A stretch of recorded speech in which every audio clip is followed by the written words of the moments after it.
What the fuck? Hey, welcome to episode 7! Yeah. What's up, Mike? How are you? I'm good. I'm still high from The Incredibles. For real? Yeah, Mike and I watched The Incredibles. Be jealous, thanks. It was more, I watched it and you asked me 1,000 questions. Let me live my truth, okay? Oh my god. In the words of Mike, we're so back. Yeah, this is a rough start. Your mom's... Hey! Not my mom. Sorry. Hey! Should we just get started? I actually think with our rankings, we're going to have a lot to talk about. I think there's going to be some discourse. I'm really excited to hear your thoughts on The Assignment. So let's just get started with us Sentenced to Wage. I have 3 movies to talk about. Let's go. Technically 4, but 3 are present. The first one, The Social Network, sequel announced. Really? Yes. Wow. And the guy that wrote it, Aaron Sorkin, he's writing and directing the next one. Whoa. So I'm very excited about that. Dang. I'm kind of uncertain about it because the first one's so good, but like there's more to it with the past decade, him at the height of Facebook instead of his way up. Reportedly, Ratatouille sequel in the works. What? And I am on the same page as you. I don't want it.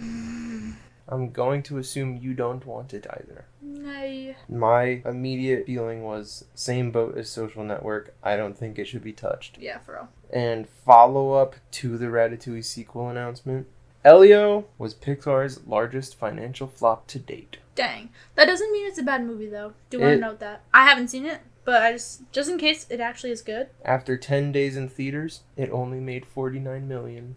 49 million? I think the production cost was like $150. So, they lost $100 million. That sucks. I mean, They'll and make that up in like popcorn sales in like 5 days, so... They're in a very sticky situation because it flopped, and then they made like 2 statements that negate each other. Yeah. They were like, if you don't want to support originals, we're just going to keep making sequels. And then they canceled 3 sequels. But the 3 sequels they canceled, I agree with, so it's fine. Well, yes, I don't want to see Maleficent 3, Aladdin 2, and whatever the third one was. Jungle Book. The original live-action Jungle Book was pretty good. I'm talking about the sequel idea. Oh, well, of course not. Yeah. My third center stage, Molly knows about, because she watched it with me yesterday. The Project Hail Mary trailer. Yes. Starring Ryan Gosling. But guess when it comes out, you guys? Friggin' March of 26. I just don't understand. Why that. 9 months of lead time. Oh my gosh. Yeah. Someone could be pregnant right now and have their child by the time this movie comes out. But it looks so good. Okay. It's being directed by Phil Lord and Chris Miller. They directed the Lego Movie, 21 and 22 Jump Street, and they wrote Into the Spider-Verse, Across the Spider-Verse, both Lego movies, and Beyond the Spider-Verse. Crazy. They're very good writers. For those who don't know what Project Hail Mary is about a middle school science teacher who wakes up on a ship 12 light years away from Earth with no recollection of why he's there or his own name. And as he starts to put the pieces together, he realizes he's on a mission to save Earth because the sun is dying. That's my 3 center stages. Let's go! I decided to chop mine in comparison to so if Mike has 3, I'll have roughly around that same. So I got 4 though. So, Cardi B announced that she is dropping her sophomore album titled Am I the Drama on September 19th. It's still pretty far away, period. Looks cute. The cover does look like it's slightly AI, but that also could just be really good Facetune. So, I don't know. So, I'm not really... Shout out to my one bestie who loves Cardi B. I'm mentioning this because of you. And honestly, I might give it a listen. So, but yeah, this is her second album. So, her first one came out, I think, 7 years ago. My next update is that... we'll be talking about this next time as well, that it's festival season, which everyone really knows. I'll be mentioning some more festivals next time, but there's a lot of them with a lot of big singers headlining and singing covers or bringing out special guests. So, for example, at the British Summertime Hyde Park Festival, it's still happening now. Olivia Rodrigo headlined it last week, and Sabrina Carpenter is performing this week. Also, for those of you that care, Sabrina showed up to Olivia's set. There's photos. It happened. Let's go. And then Olivia actually brought out Ed Sheeran for that set. And they sang A-Team. Anyway. And then Olivia went to the Glastonbury Festival and performed for over 100,000 people. Like, someone said around, 150,000, but that's not confirmed, so I don't fully know. That's insane. And, other celebs at festivals. You can watch... How dare you? What? She brought out David Byrne. Well, yeah, but I didn't want to list all these people. She brought out David Byrne. For those of you who know that doesn't care. Wow. It was cool. I'm really pleased that she did, even though it seemed like the crowd wasn't loving it, but whatever. Continue. Thank you. Other celebs at festivals include Gracie Abrams trying to sing and breathe at the same time. The 1975, Noah Kahan, Alanis Morissette, Ray, Benson Boone, and Lorde, if you care about any of those guys. So cool. My next piece of news is that I realized I haven't talked about Gaga in so long, and I was like, where is she? So actually, 2 weeks from now... Actually, yes, 2 weeks from today, Lady Gaga will be starting her Mayhem Ball tour on July 16th. Abracadabra. For real. Ooh la la. Yes, in Las Vegas. So. Brazy. Mm-hmm. Is she starting the Mayhem Ball at the Sphere? Because that would be kind of funny. Actually, T-Mobile Arena. Boo! Anyway, my last piece of news is that Miley Cyrus is releasing with Disney Plus her album, but the film version. So it's called Something Beautiful, the album film. So that's exciting. I hope to honestly watch it in hopes to like the album a little bit more. And I want to support Miley Cyrus because it's Hannah Montana. Duh. So those are all my media updates for this week. This time I listened to 3 new albums, including the one that I was assigned. Sweet. So other than that one, which we'll talk about later, the first album is The End, which I guess it stands for The Energy Never Dies by the Black Eyed Peas. And my one sentence review of that one is it slapped. There were some random songs, but the latter half of the album was still good. So I was pleased.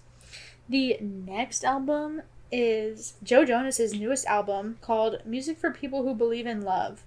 I don't know what I was expecting.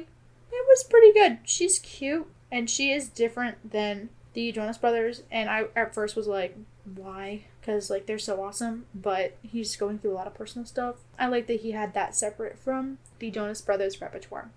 And then one song that I'm really liking right now is viral on TikTok, so if you're on TikTok, you probably have seen it. Take a Sexy Picture of Me by, it's literally spelled C-M-A-T. She also just performed at the Glastonbury Festival, so I think she's getting more traction. She's an Irish singer who's been around for a while now, so she's kind of having her Chapel Roan moment with this song. Yeah. And then no movies or TVs of note, other than I watched a movie that we're going to be talking about in our next episode, which we'll talk about that later. What about you, Mike? Well, in regard to The Energy Never Dies by the Black Eyed Peas, I was telling Molly a story about said album. When I was 11, my iPod Touch locked me out while Rock That Body was on repeat, and I had to listen to it until my iPod died, and it was horrible. You couldn't turn the volume down? It wouldn't do it. I just realized that. Am I right? I was in the car with my family. I was like, it's either this or nothing. So I kind of just forced myself to listen to it with earbuds until my iPod died. And it was very sad. Oh my goodness. And it was on the road to Vermont, so it was a while. In terms of music I've been listening to recently, I've also been plugging away at the album Molly was assigned for this episode because I really, really, really, really like it, and I got it on vinyl because of that. I've been listening to Cowboy Carter again. Yes! It was on my road trip playlist because I drove to Long Island and back. What else is on there? The Crystals, the Ronettes, the Clovers, Marvin Berry and the Starlighters, a bunch of 50s and 60s. Let's go. It's a good playlist. In terms of movies, I watched The Incredibles with Molly last week. Let's go. Molly's so cool. Yes. We were kind of focused. We were kind of under the influence. We were having fun. We were watching the movie, snacking. I haven't gone yet, but I want to see F1 before it is taken out of theaters. Because I heard Hans Zimmer's score was really, really good. And I just want to see cars go fast. Without watching Cars 2, which I did watch the first half of since last episode. Not the full movie? I went to bed, and the first half of the movie, my only remark was, there are so many cars dying in this movie. Yeah, it's really sad. Actually. Like, the number of cars that explode or crash into 1,000 pieces. Yeah, it sucks. I want to say it's the Pixar movie with the highest death count, except for Coco, which is like an entire land of dead people. Oh, yeah. It was alright from what I saw. Slay. Cool. It's crazy. We're on top 5 already. Guys, you're not even ready. So, this top 5 was actually Mike's idea. Mike, you want to tell everyone what it is? Top 5 Muppets. Yes! Muppet movie / Muppet show exclusive. No yes. Sesame Street, Fraggle Rock, Labyrinth, Dark Crystal, etc. Yeah. Just the Muppets. Yep. And this is one of those weeks where I know that Mike will have Muppets on his list that I don't have on mine. And I'm so excited because then we just have a bunch of Muppets. I also have a list in my mind of who yours is going to be. So if I'm right, I'm going to let you know, though. Well, I'm going to predict one of yours right now. Oh, we kind of... The body double of Miss Piggy from Muppets Take Manhattan. Oh, God. If you're a person that likes Disney parks, Muppet Vision, we love you, girl. We're so sorry. The worst part about it is right now, is where they're probably not even doing construction on it, and it's just sitting there, and no one's in it. And I hate that! I am a lover of Muppet Vision and the Muppets Courtyard that was in Disney's Hollywood Studios, so... yeah, and I've probably been on that ride at least 40 times in my lifetime. All right. Who wants to go first? I think you are going first. I think I'll go first. Cool. So I have 3 honorable mentions. So do I. Technically, I have 4, but I'll mention them just in case you don't mention them later. Okay. So, my first honorable mention is Sam Eagle. Nice. I think that, if I met him in person, honestly, I probably would hate him. But in the ride, cute guy, he's trying to be safe and he's trying to be organized, and I get it, and I appreciate that. I also think he's a very pretty color blue. And I love the idea of he's a nice powder blue. Yes. I love the idea of an eagle being patriotic. He was almost one of my honorable mentions, but I changed it. That's okay. That's why I mentioned him now. Haha. You are all weirdos. Ugh. Who's your first one? My first honorable mention is Rizzo the Rat. Let's go! He's just a sarcastic, food-loving rat, and my favorite line by him is, "And I am here for the food." And I am here for the food. I never really cared for him when I was younger. He's kind of silly in Muppet Vision, but Light the lamp, not the rat. Hey, light the lamp, not the rat, light the lamp, not the rat. My apologies. My second honorable mention is Camilla the chicken. Really? Yeah. How about that? This quote.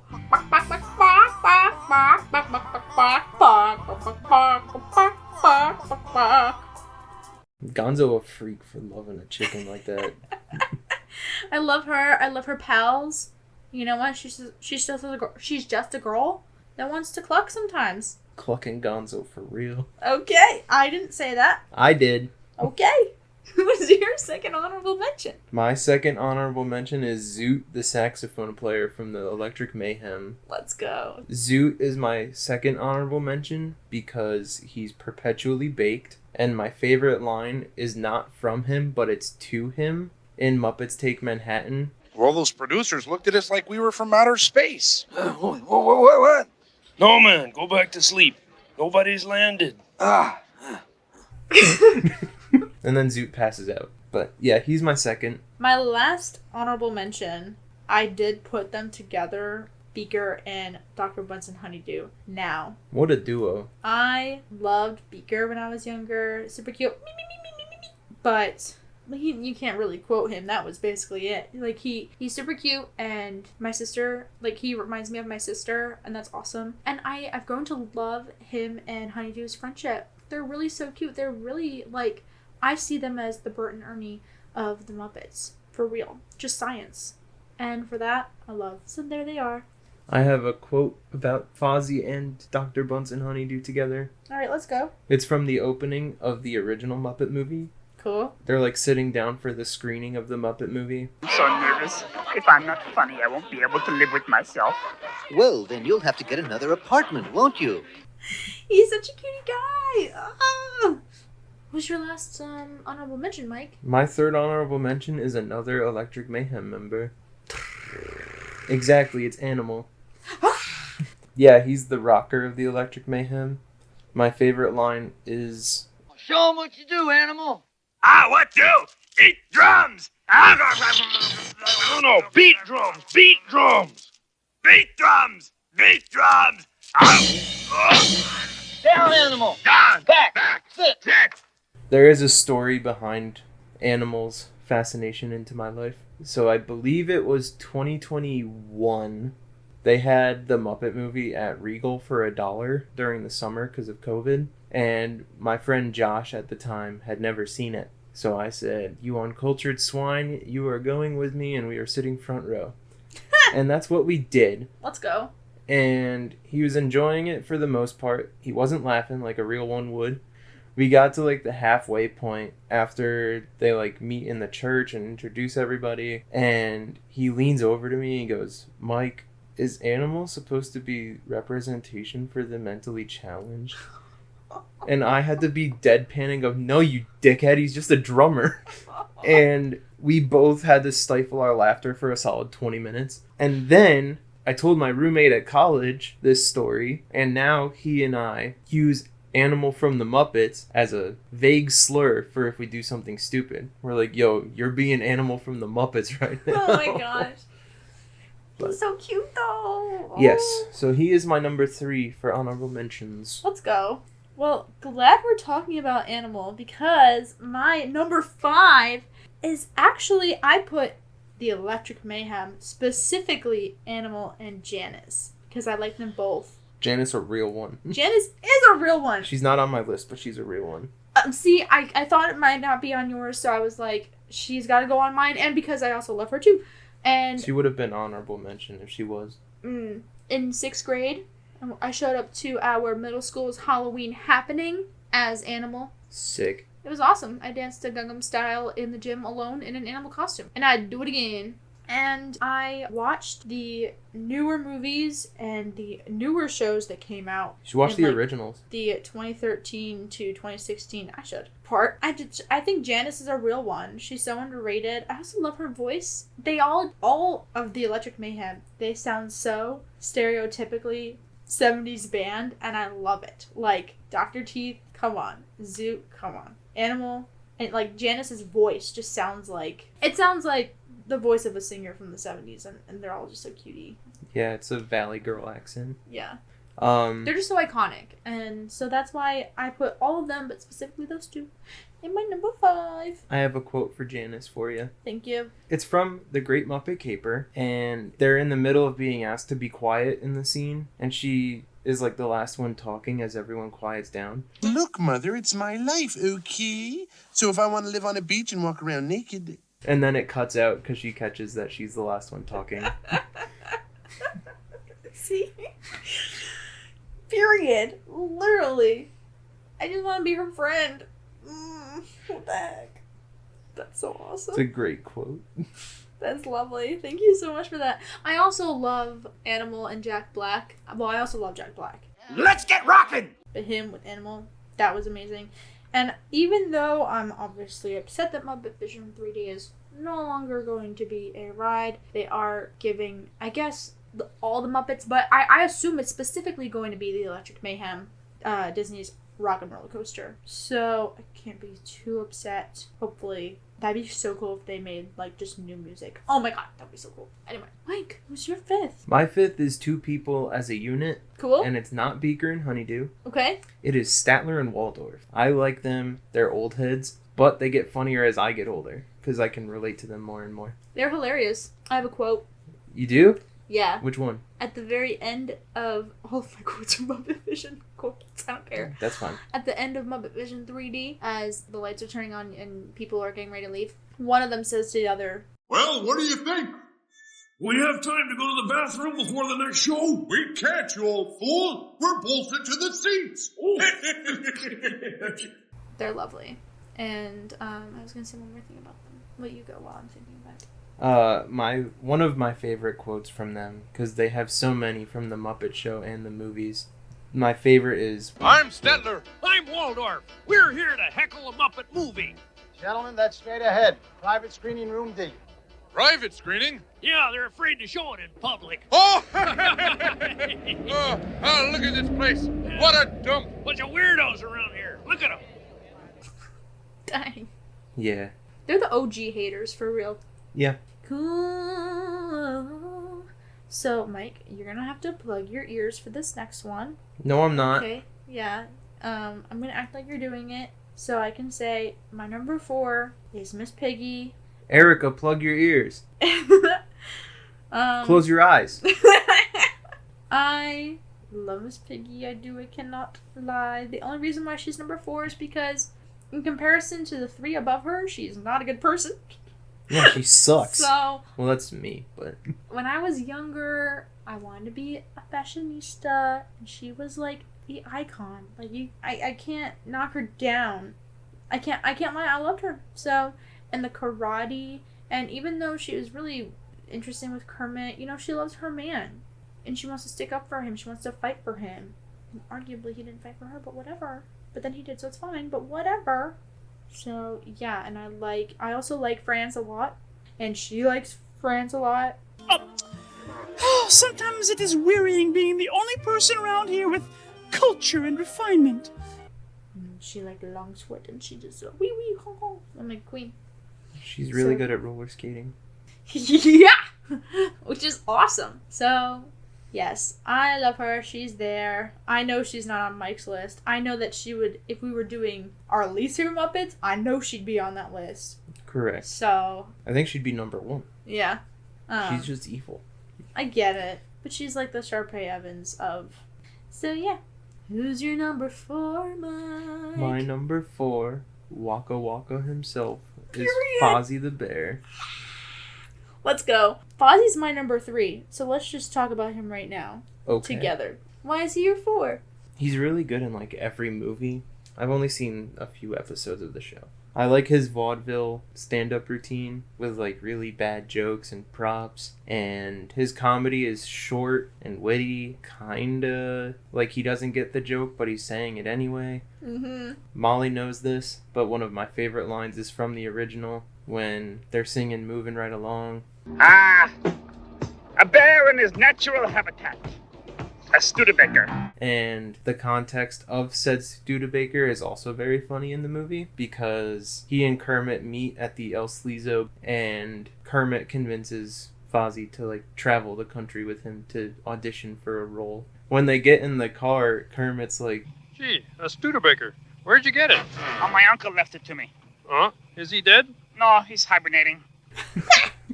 That's so funny. And he's just such a cute little bear. I love his little hat. I love his little face. And I like his little forehead when he doesn't have his... Or, like, I like his head when he doesn't have his hat. And then when he does have his hat. I just want to hug him. For real. I think I'd die if I met him in person. Are you kidding? And then, like, when he gets happy, and I get sad when he gets sad, I go, Fonzie, what the heck? And then he goes, waka waka. And I go, mm-hmm. You should really watch Muppets Take Manhattan, because some of his best work is in that movie. Oh my gosh. I feel like I'm similar to him in a way, and yeah. Another quote from the original Muppet movie. So the premise is someone's trying to buy Kermit to take his legs. So initially Kermit is like, no way, and like super declines because he's like, I'm not dying. And when he turns down the offer and Kermit is like, Fozzie, let's get in the car and go, Fozzie stays behind and... Let's go, Fozzie. $500? Would you consider a bear in a frog suit? Fozzie! Yes, sir. I just lost my head. Oh my god. He'd really be working for the money, for real. Yeah. Honestly, the respect. But that's my number 4 and Molly's number 3, I hear. Mm-hmm. That's crazy. So then we're back to you just like that. With my number 3?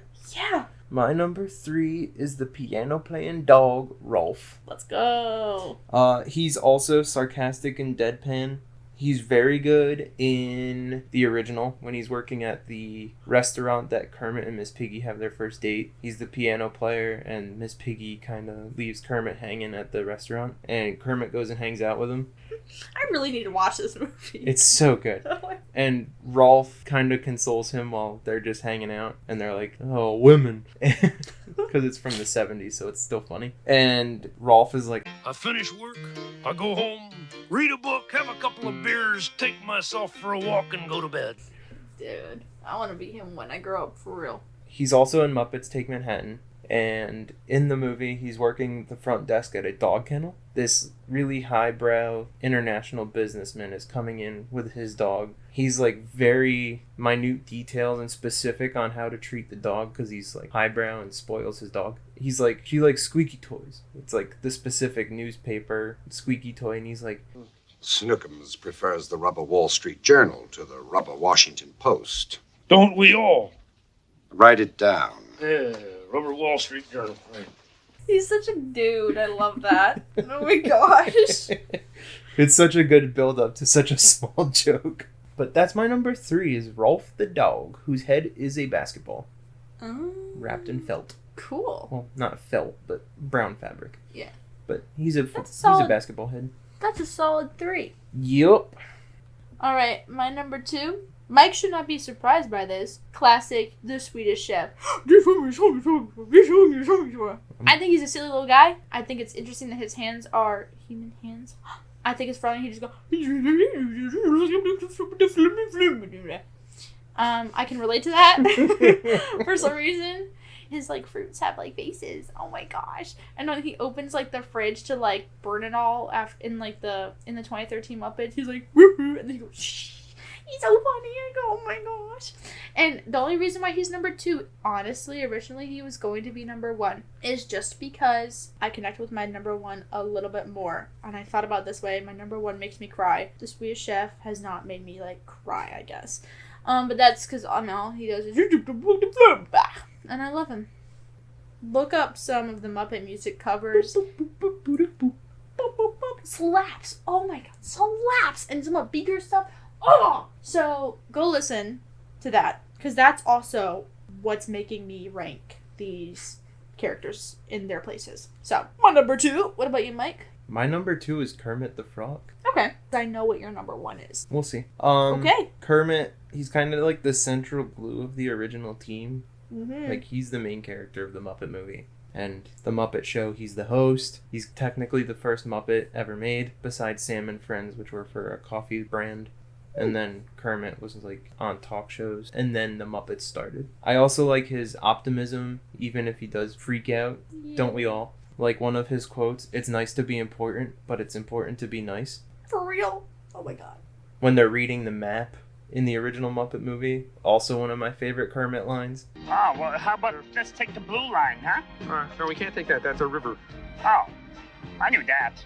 Also in the original Muppet movie, he's riding his bike, and there's this dude paving the road ahead of him, and he's like talking to the camera, so he's kind of caught off guard. And the bike gets crushed, and you think Kermit's dead, but it cuts to Kermit sitting on top of the steamroller. That's pretty dangerous, building a road in the middle of the street. I mean, if frogs couldn't hop, I'd be gone with the Schwinn. He's so... Oh my goodness. Yeah. I need to watch this movie. Nice. His last line in the Muppet movie is also good. What is it? Life's like a movie. Write your own ending. Keep believing. Keep pretending. Kermit's so real. So real that we're going to keep talking about him because he's my number 1. Yay! Sweet. Such a cutie guy. So Let's nice and understanding. So nice and understanding. I do think, he could have been a little bit of a pushover with Piggy. Because, come on. But also, I get it. He was given the huggies. He was giving huggies, for real. Sin. He's such a cutie guy. I also love his voice, and I love his songs. Moving Right Along, Rainbow Connection. So cute. Him and Fozzie are such pals. I want to pal like Kermit and Fozzie. I mean, I do. You're out there. You know who you are. Anyway. But yeah, the thought of Kermit being sad and alone, it makes me so sad. I feel like he tried so hard Such a nice little fella. Tried to give Walter a friend. Oh my gosh. And if that friend were me, I'd die. I learned to whistle like that. Just to be supported by him for real. Yeah, that's why he's my number one. I really struggled. I actually really didn't think about him being my number one. And then I was like, you know what? Yeah. And I don't care that he's like the guy. Because he deserves it, honestly. He deserves to be the head cheese, if you will. So, Mike. My number one, Gonzo. Yeah. Cool. I was like I knew. Okay, wait. You tell me why. I want to hear what you think first. I told my dad that I'm pretty sure that your top 5. All I knew is that either Kermit or Gonzo was top. Well, they're both. Yeah, but I didn't know which one was first. I knew that Rizzo would be in there. I knew that Fozzie would be in there. And I knew that the old Kings would be in there. Statler and Waldorf. Yeah. Cool. So you got a good view. You got a good accuracy. Because I think a couple of times you kind of stick up for Gonzo, and well, yeah, Gonzo's not on my list. He's the best. Okay. I like his oddball humor and his like semi-suicidal masochistic humor. But he's also got like a hidden yearn for identity and a sense of belonging because he's the only Gonzo. True. Besides the ones from Muppets from Space, which is when he finds out he's an alien. Wow. His song in the original Muppet movie, very emotional. And his like most famous line from that is, "There's not a word yet for old friends who've just met." Whoa. He's Charles Dickens in the Muppets Christmas Carol.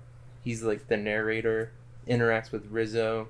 Muppets Take Manhattan. He gets a job as a daredevil, and he's like, "And now, for today's climactic act, look yonder! I will first make a death-defying leap from the loop-de-loop ramp, spinning and hurtling my body through the flaming circle of doom, and landing comfortably in the imitation leather easy chair, while my chickens do their impression of Tony Bennett singing the William Tell Overture. Please, I must have silence!" It's so off guard. You're like, what? But Dang. like Muppets from Space, the entire movie is about him and his sense of belonging. You kind of get like the heart of his character through that movie. Even in the show, every Muppet show opening, it's him getting hurt somehow at the end of the theme song.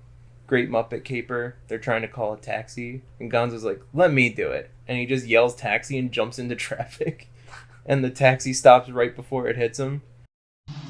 Taxi!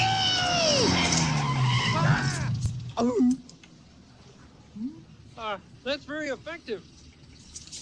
Yeah, it's great when it works. Oh my goodness. That poor guy. I do have to say, I really like his storyline where when they broke up. In the show? He was just... No, in the movie, where he was, Oh. like, the CEO of a toilet company. And then he just blows up the factory. And then he literally just blows it up. I've been waiting for years to do this! Destroy! I was like, oh my god! So out of pocket, and it really be him, so... Yeah. You have anything else you want to say about it? No, he's my number one. Let's go. So as always, you guys, comment down below who you think would win in a fight. Gonzo or Kermit? Gonzo. Well, I mean, if it's just the two of them, yeah. If they're using... That's what you just asked. Yeah, but if they're using their resources and he brings out Karate Piggy... Gonzo's got a done. cannon. I guess he also has the chickens, but Piggy can take them all. So, okay. Well, I have the power of God and enemy on my side. Damn, you're right. Let's go! That was exciting. Oh, I did want to mention, because Mike, I was about to call you Michael. You would make me throw up and leave Sorry. the podcast. Mike didn't mention these guys, but I did want to mention the Cutie Penguins. I love them. And Scooter. I do love Scooter and Kermit's relationship as well. Anyway, just time for reports. Who goes first? Molly, as of today, I watched 2015's live-action remake of Cinderella. Yeah. I gave it a 3.3 out of 5. And I'll start with my main note. Everyone's parents are dying from illness in this. Yeah. Yeah. Yeah, it's like how it is in Beauty and the Beast, though. I thought it was above average for being a live-action adaptation, even if the bar is low for the standard. Lucifer was my least favorite part of the original when I watched it roughly 10 years ago, so I'm glad they clipped him from this movie. Same. For the most part. Mm-hmm.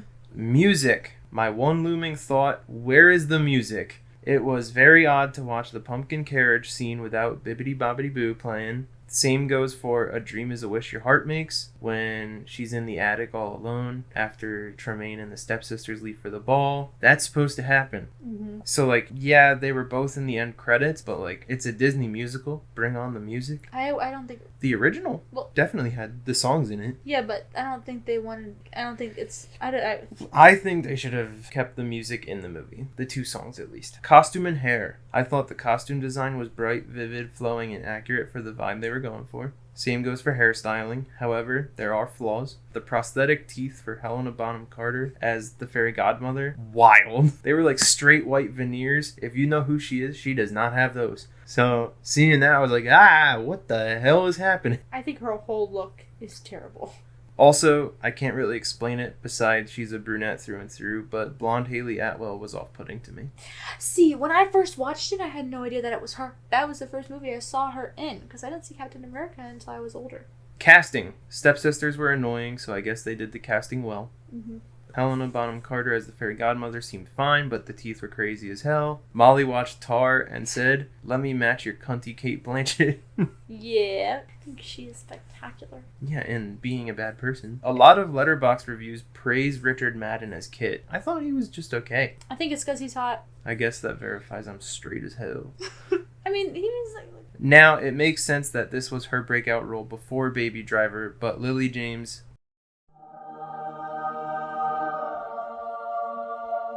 Writing/performances. I'm aware that it's a Disney remake, so take this with a grain of salt. There was a fair amount of flat line delivery and chunky dialogue.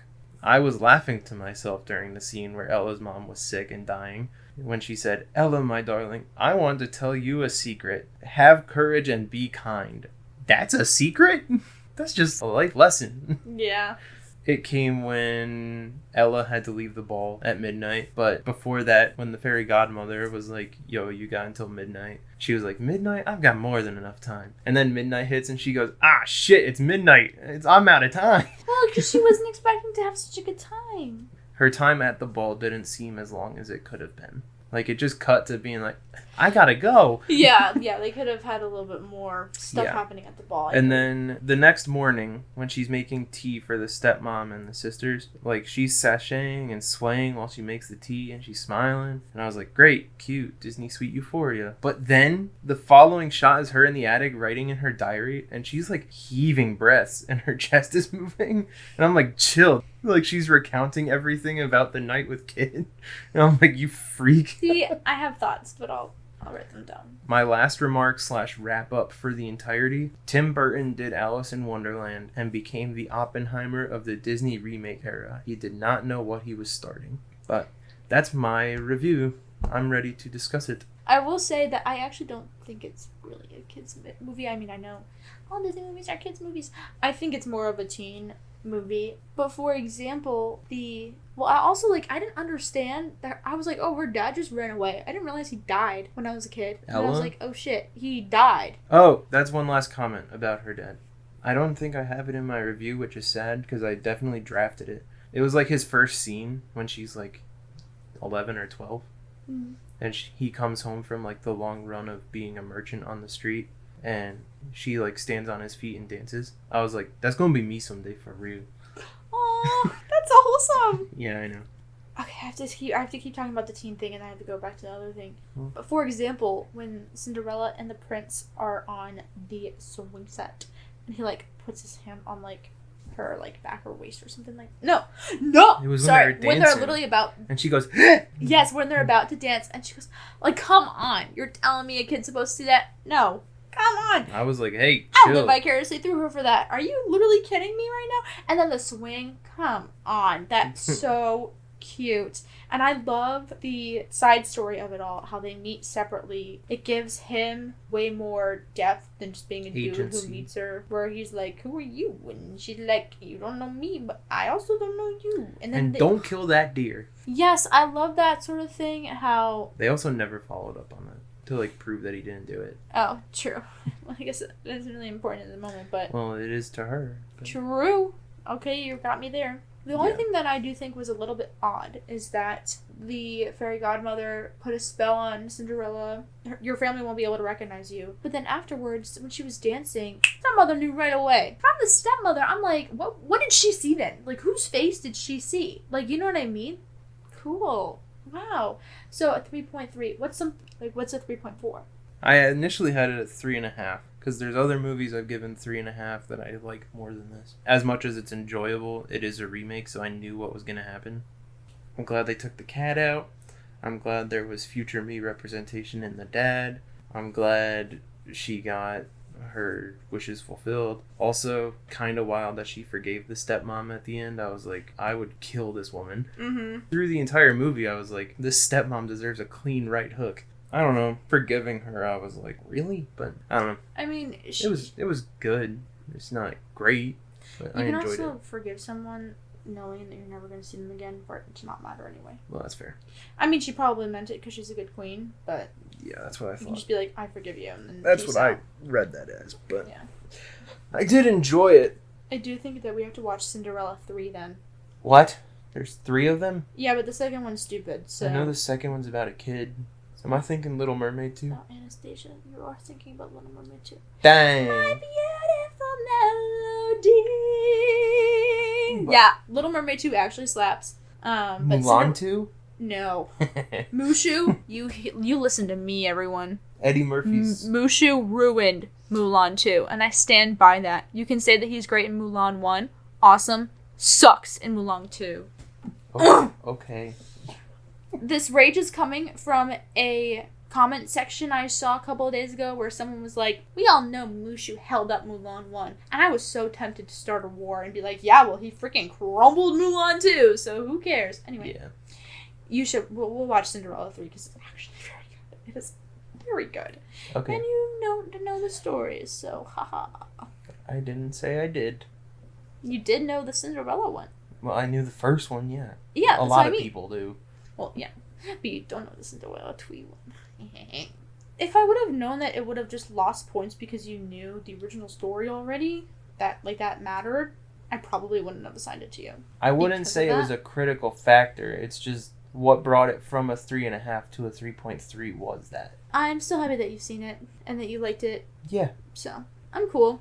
I thought the casting was really good for the most part. Yeah, I'm happy about what you said with all the costumes and all that stuff too. Yeah. So Molly, you listened to Aurora's The Gods We Can Touch. Let's hear about it.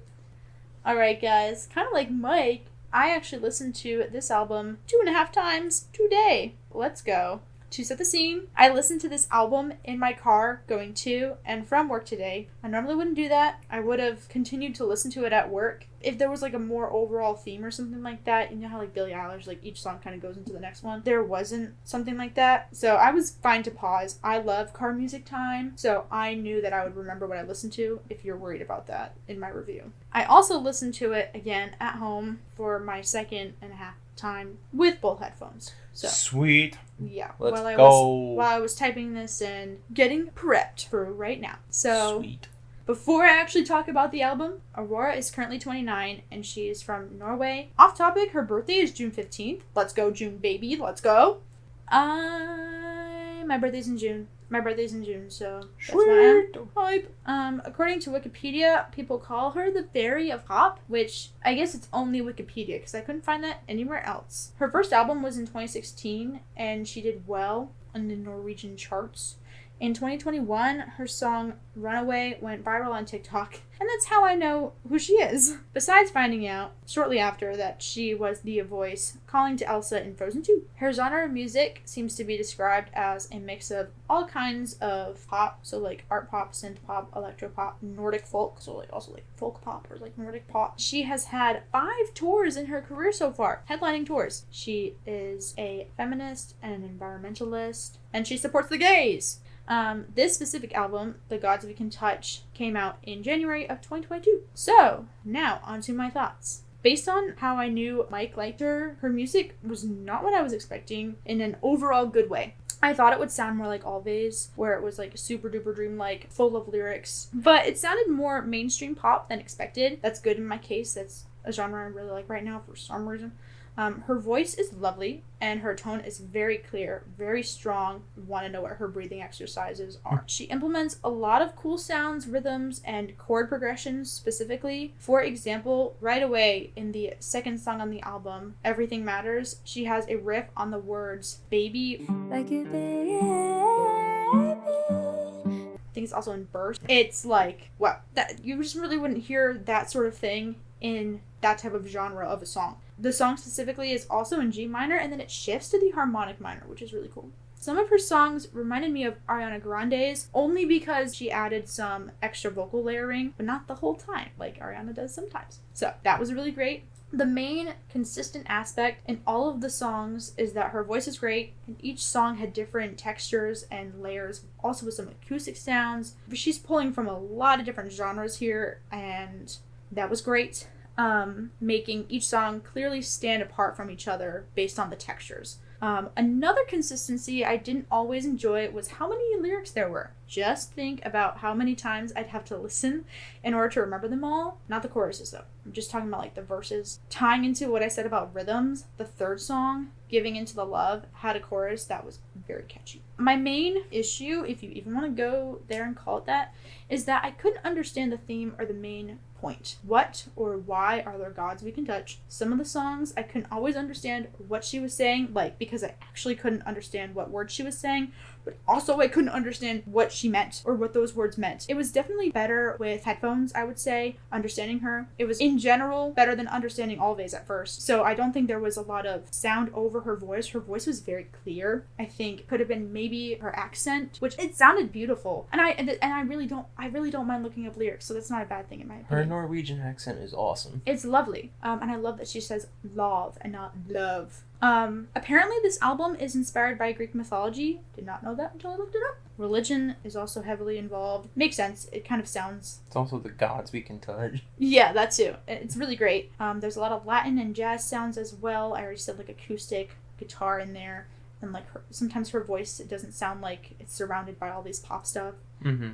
Other times it's the exact opposite. So I guess because of this massive fusion of ideas and sounds, I couldn't fully understand it the first time. That's not a bad thing, but I guess for other people who only listen to stuff once, they'll be like, what? I do have to say, listening to it a second time, I like it more. I'm trying to accept that some albums don't always have to have a flowing story, and after I read about... Yeah, most of the songs are like about accepting love or denying it, from what I have caught. Yeah, and I'm so 50-50 because sometimes I'm like, oh, I want a general theme, but then I'm like, I also want every song to sound different. And it just offers the question, can you have both? I guess it's kind of similar to Selena Gomez and Benny Blanco's new album that way. It's kind of all over the place. Yeah. A different way. For specific songs, Cure for me sounded like the most mainstream pop song. Like if I heard... Because it's the most famous song on the album. But it sounds like the most, like... It sounds like mainstream pop. Yeah. But it's so good. Yeah. You Keep Me Crawling, when she says on, slaps. And she gets like really belty for a moment and then like brings it back down in a really awesome way. Exist for Love. First listen, I thought it dragged. But the second time I listened to it, I was like, Molly, what are you thinking? So good. Innocent. Rhythmic example for Innocent is when the backing vocals say, you would never let me into your heart. And they say it like in a cool way that I don't remember right now, but just go listen to it and you'll understand. You would never let me into your heart. You would never let me into your heart. Exhale, Inhale, I guess is my only skip.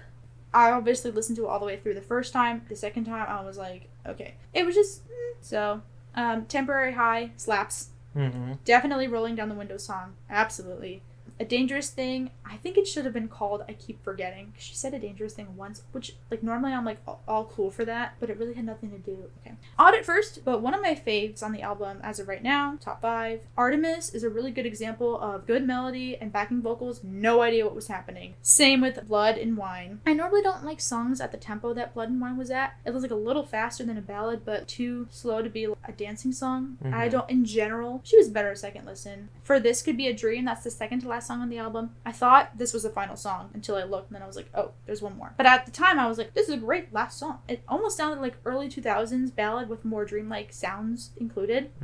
But then after, when I heard the actual last song on the album, she puts that song to shame. I think A Little Place Called the Moon slaps, and I like that one more than This Could Be a Dream. But yeah. What are your thoughts on Forbidden Fruits of Eden, the opening? She's cute. I like how, or it was nice. I liked how I love me a good interlude, so I thought it was just cute. Yeah, it's also just her setup of being like, I'm ethereal. Yeah, I liked it a lot. Because it's the same clip, just 4 times, but... Yeah, I liked it. And at 9:30 a.m., I was like, cool. So, my ranking. Okay, so if we're saying that Always, that album was a 3.5, because I actually forgot. So I actually like the Always album a little bit more than I did when I ranked it. So I'll probably say 3.7. If Always is a 3.7, then I'd probably say right now this would be a 3.6. Like, when I think about listening to one or the other right now, I think way more highly of the Always one. That's because I've known it more, right? I do think that I will listen to this. Definitely some of the songs are going in playlists. I think one of the reasons why I like mainstream pop is because it has a clear structure. And for some of the Always songs, because it's so like dreamlike and it all sounds sometimes, I'm gonna listen to some of her other stuff, I think, at some point. I would put Temporary High and Dreams Tonight at the same tier for the 2 albums. Yeah. Would I listen again? Yes. Would I recommend it to anyone or listen to it with them? I say to anyone looking to broaden their horizons, I probably would only play Temporary High at a party. Stupid thoughts I had while listening. I think that Temporary High actually sounds like ABBA is singing it. Also, Billie Eilish, I heard about this a couple weeks ago, that apparently Aurora inspired her. Apparently she listened to Aurora when she was like 12, and her music inspired her to write music. So, let's go. So thanks for that, Hit Queen. Me Hard and Soft would not exist without Aurora. That's wild. And then I like the album cover a lot. I did want to mention that. And then the last thing I wanted to say before I hear Mike's thoughts is that I love her voice, the certain things she implements. For example, so she's Norwegian, right? And she uses a lot of there's a lot of little trills or like riffs in her voice. I looked it up. There's a term for it. 'Cause according to Google, it's called trailing. Where you know how like that, or like something that's so small. That's awesome. I love that. And it definitely makes sense why they now, because I remember being like, why would they choose her for Frozen 2? I had no idea that she was from Norway. And it had to be a big part of that. Yeah, the city design is after Austria, but I mean they influenced Norwegian culture onto it with the costumes and everything. Oh yeah, in Norway, like in Epcot, it's all frozen.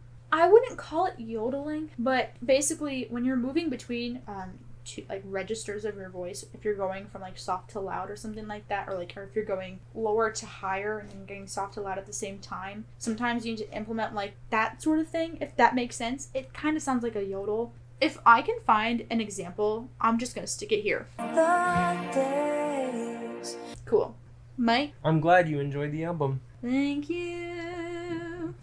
Oh my gosh. Guys, this is crazy. Mike, did you know that we're now going to assign each other the last assignments of the season? Yes. For those that are wondering what that means, episode 8 is going to be a spotlight, which we will mention at the very end. Mm-hmm. And then episode 9 will be our reports, and episode 10... it's something special. We'll announce it at the end of episode 9. Keep them guessing. So our final episode's gonna be crazy. You'll hear about it later. You just said the word season. We're doing a 10-episode season for this season. We are currently in discussions of potential holiday specials. Mm-hmm. Halloween, Christmas, etc. Season 2 will be introducing guests. Yes. Stay tuned for what that entails too. Also, guys, I should probably mention that I'm going to grad school. Our season 2 won't begin until 2026, which is so crazy to say that. Much like Project Hail Mary. Yep. Ugh, that's so wild. So, our season's gonna end soon. Sad. And, yeah. Now dig on this. Who went first last time? We're gonna rock, paper, scissors. Okay. Winner assigns first, because they won. I kinda wanted to go second, but I don't care. Okay. Yes. I love this band, and I actually saw them in person, and dare I say they sounded better in person.